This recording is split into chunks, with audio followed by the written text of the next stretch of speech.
สบายดีพี่น้องที่ฮักก็หวังว่าพี่น้องคงจะมีความสุขสบายดีด้วยการทรงนำขององค์พระเยซูคริสต์เจ้าก็พบอีกครั้งหนึ่งสำหรับวันเสาร์นี้เราจะมาเริ่มต้นศึกษาพระคำของเจ้าของกันอีกครั้งหนึ่งในบทที่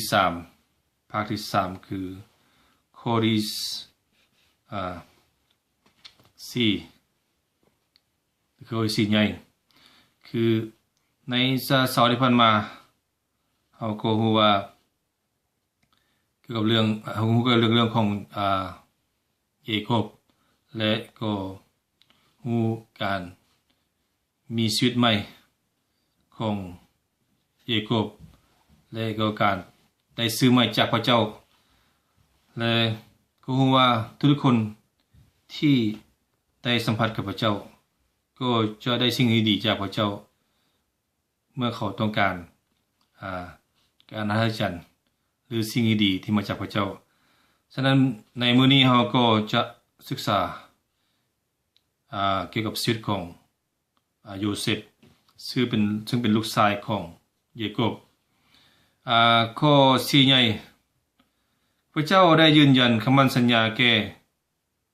ยาโคบอิสราเอลอีกยาโคบมีบุตรชาย12คนปฐมกาลบทที่35ข้อ22ข้อ26โยเซฟเป็นลูกชายผู้หนึ่งของยาโคบซึ่งพระเจ้าได้เลือกไว้เพื่อสืบเชื้อสายของยาโคบปฐมกาลบทที่45ข้อ5ข้อ1โยเซฟถูกขายและไปอยู่อียิปต์โยเซฟเป็นคนที่มี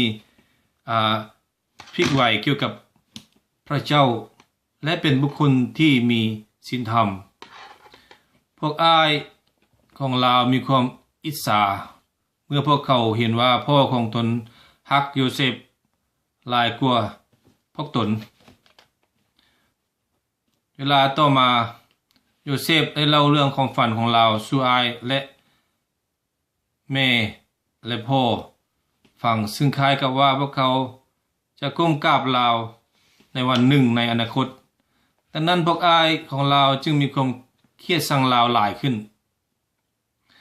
มื้อหนึ่งยาโคบได้สั่งโยเซฟไปเบิ่งพวกอ้ายของลาวพวกเขามีโอกาสที่จะฆ่าโยเซฟให้พ้นจากสายตาของพวกเขาหลังจากนั้น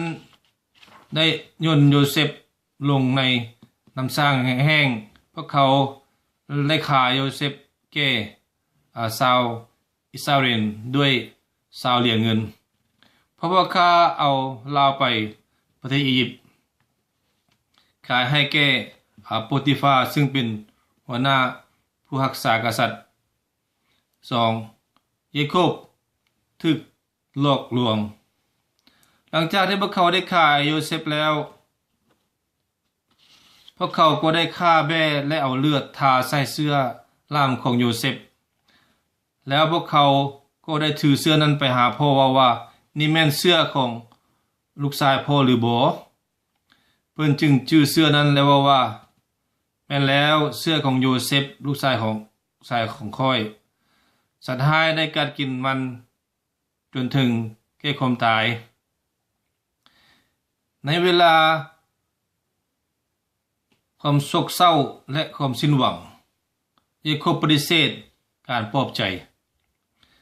เพิ่นสืบต่อไว้ทุกข์แก่โยเซฟปฐมกาลบทที่37ข้อ31 35ในเวลาเดียวกันโยเซฟที่อยู่อียิปต์ยังเป็นคนที่มีสติดีและเป็นคนศีลธรรมเช่นเคยลาพยายามเป็นคนที่ดีที่สุดแก่โปติฟาลามีเหตุผลที่จะมีความข่มขืนและบุดบึ้งเกี่ยวกับสิ่งที่เกิดขึ้นกับลาวแต่แล้วลาวได้รับใช้เจ้านายของลาวด้วยความขยันหมั่นเพียรโปติฟารู้ว่าพระเจ้าสถิตอยู่กับลาวและทุกสิ่งทุกอย่างที่โยเซฟเฮ็ดก็เกิดผลดี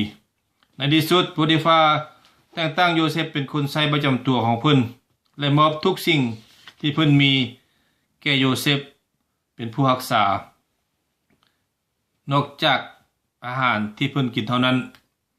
ข้อ3โยเซฟถูกยั่วยวน อย่างใดก็ตามการทดลองของโยเซฟแม่นบ่สิ้นสุดเทื่อเมียของโปติฟาได้ลงมักโยเซฟทุกๆมื้อนางได้เยาะยวนส่วนโยเซฟเข้าไปนอนนำแต่โยเซฟก็ปฏิเสธนางตลอด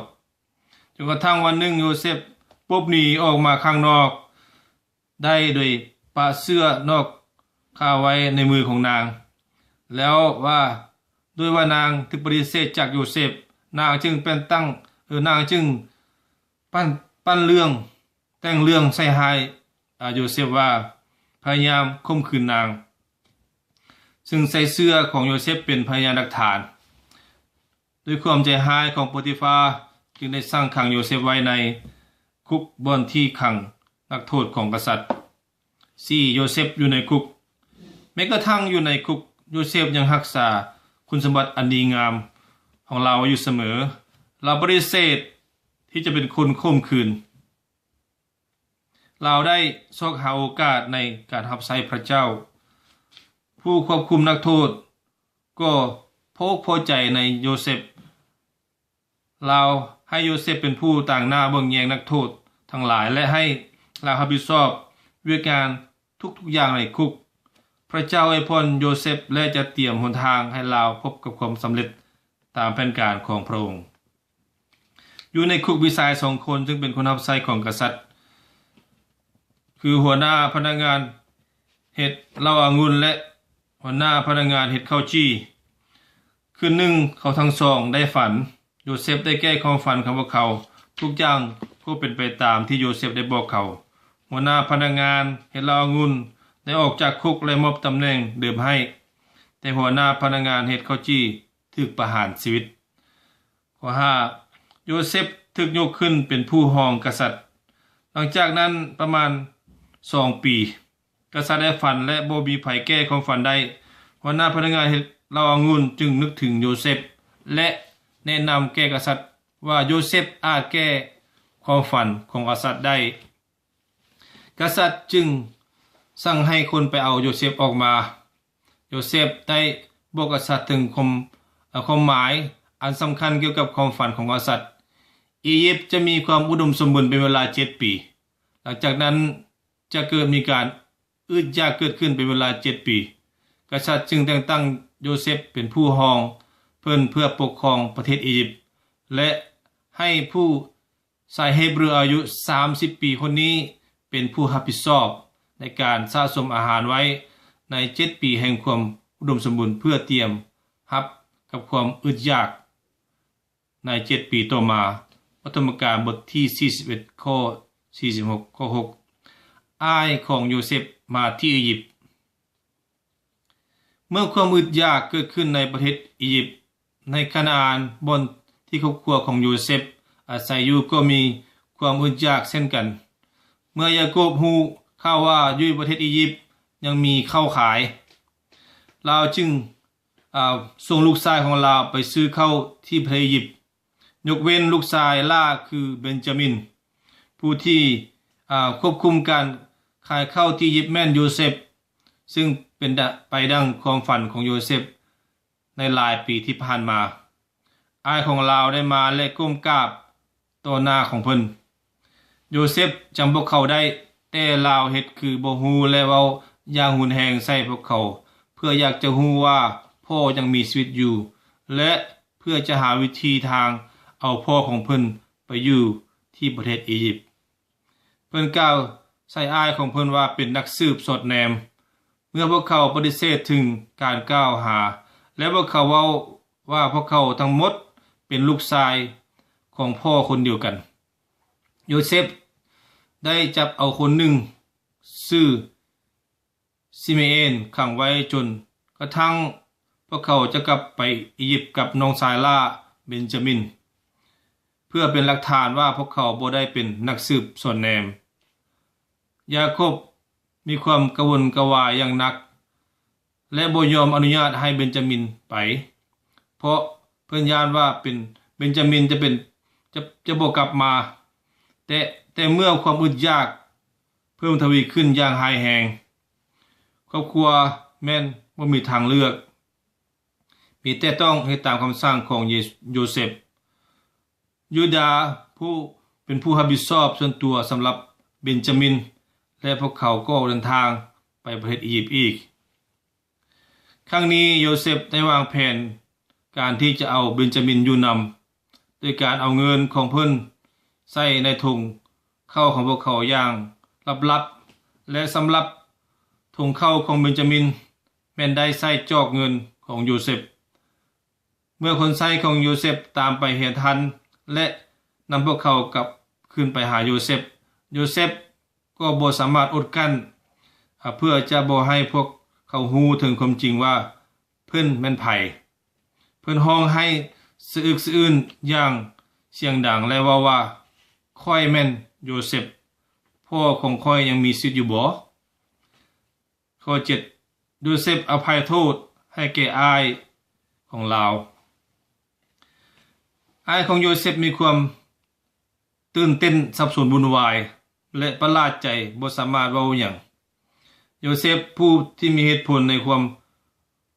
ขมขื่นโหดร้ายและอภัยโทษให้บ่ได้ว่าบัดนี้อย่าได้กระวนกระวายใจหรือติตนเองที่ขายค่อยมาที่นี่แม่นพระเจ้าแท้ๆที่ทรงใช้ค่อยมาที่นี่ก่อนเพื่อช่วยเหลือชีวิตพวกเจ้าปฐมกาลบทที่45ข้อ5ซึ่งเป็นเวลาโดนนานก่อนพระธรรมคัมภีร์ใหม่ได้เขียนขึ้นโยเซฟได้เรียนรู้บทเรียนอันล้ำค่าซึ่งพวกเขาสามารถเรียนรู้พวกเขารู้แล้วว่าพระเจ้าทรงร่วมกับคนทั้งหลายที่รักพระองค์เพื่อให้เกิดผลดีในทุกสิ่งคือคนทั้งปวงที่พระองค์ได้ทรงเอิ้นไว้ตามพระประสงค์ของพระองค์โรมบทที่8ข้อที่28ซึ่งโยเซฟได้กล่าวในภายหลังต่อมาว่าการที่พวกเจ้าได้เฮ็ดอุบายชั่วตัวข้อยนั้นบัดนี้พระเจ้าได้ตอบคืนความดีเพื่อรักษาชีวิตของประชาชนทั้งมวลไว้ซึ่งมีชีวิตอยู่ได้ทุกมื้อนี้ก็ย้อนความดีอันนี้ปฐมกาลบทที่50ข้อ20ยาโคบและครอบครัวตั้งถิ่นฐานอยู่ที่โกเซนโยเซฟได้จัดแจงรถม้าและอุปกรณ์ต่างๆให้อ้ายของเพิ่นพวกเขาได้กลับขึ้นสู่คานาอันและนำพ่อของพวกเขายาโคบกลับไปประเทศอียิปต์และตั้งถิ่นฐานอยู่ที่โกเชนบนที่พวกเขาเลือกเอาพวกเขาอยู่ที่นั่นด้วยความชื่นชมยินดีเต็มไปด้วยพระพรสันติสุขและมีทุกสิ่งอย่างอุดมสมบูรณ์เป็นเวลาหลายปีในขณะที่โยเซฟยังมีชีวิตอยู่ข้อ9อิสราเอลตกเป็นข้าทาสในประเทศอียิปต์หลังจากโยเซฟได้เสียชีวิตกษัตริย์องค์ใหม่ได้ขึ้นปกครองประเทศอียิปต์ซึ่งบ่ฮู้จักโยเซฟกษัตริย์องค์นี้ได้เกิดความย้านกลัวชาวอิสราเอลเพราะพวกเขามีจำนวนหลวงหลายและเข้มแข็งเพิ่นย้านว่าพวกเขาจะเข้าข้างกับพวกศัตรูเพื่อจะค้นล้มประเทศอียิปต์ในเวลามีสงครามในความย้านกลัวของเพิ่นกษัตริย์องค์ใหม่องค์นี้จึงได้ตั้งคนควบคุมชาวอิสราเอลเฮ็ดเวียกอย่างหนักอย่างฆ่าทาสถึงแม้ว่าชาวอียิปต์ข่มเหงชาวอิสราเอลนักปานใดก็ตามชาวอิสราเอลก็ยิ่งเพิ่มทวีขึ้นพระเจ้าได้จัดเตรียมพวกเขาเพื่ออพยพออกจากประเทศอียิปต์กลับไปยังแผ่นดินแห่งพระสัญญาของพวกเขาที่คานาอันเฮารู้ได้ว่าทุกสิ่งทุกอย่างที่เกิดขึ้นกับชีวิตของเฮาเป็นแผนการของพระเจ้าแต่เวลานี้เฮาบ่ฮู้ว่าชีวิตของเฮาเป็นอยู่นี้เป็นแบบใดแต่ว่าพระเจ้าผู้ทรงรู้ทุกสิ่งทุกอย่างรู้ถึงอนาคตในชีวิตเฮาเช่นเดียวกับชีวิตของโยเซฟที่พระเจ้าได้จัดเตรียมไว้เพื่อให้เขาจะมีความสำเร็จ ในอนาคตข้างหน้าฉะนั้นถ้าเรามอบชีวิตทุกสิ่งทุกอย่างไว้กับพระเจ้าพระเจ้าจะเป็นผู้ทรงนำชีวิตของเราและพระเจ้ารู้ในสิ่งทุกอย่างในชีวิตของเราก็สิ่งสำคัญที่สุดคือชีวิตนิรันดรซึ่งเราจากโลกนี้ไปและเราจะไปอยู่กับพระเจ้าถ้าเรามอบชีวิตกับพระเจ้าคือเราบัพติศมาในนามพระเยซูคริสต์เจ้าบังเกิดใหม่ในพระนามพระเยซูและรับพระวิญญาณบริสุทธิ์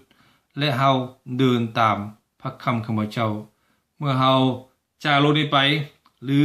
พระเจ้าเสด็จมาพิพากษาโลกเราก็จะไปอยู่กับพระเจ้าเพราะว่าพระเจ้ารู้ทุกสิ่งทุกอย่างและพระเจ้ารู้อนาคตของเราบ่รู้อนาคตฉะนั้นหวังว่าพี่น้องคงจะเข้าใจเกี่ยวกับพระคำของพระเจ้าในมื้อนี้และที่ต่อไปเราจะมาศึกษากันใหม่ในบทเรียนที่4ขอให้พระเยซูคริสต์เจ้าอวยพรพี่น้องทุกๆคนจงมีสุขภาพเข้มแข็งประสบความสำเร็จทุกสิ่งทุกอย่างในชีวิตขอพระเจ้าอวยพรบ๊ายบาย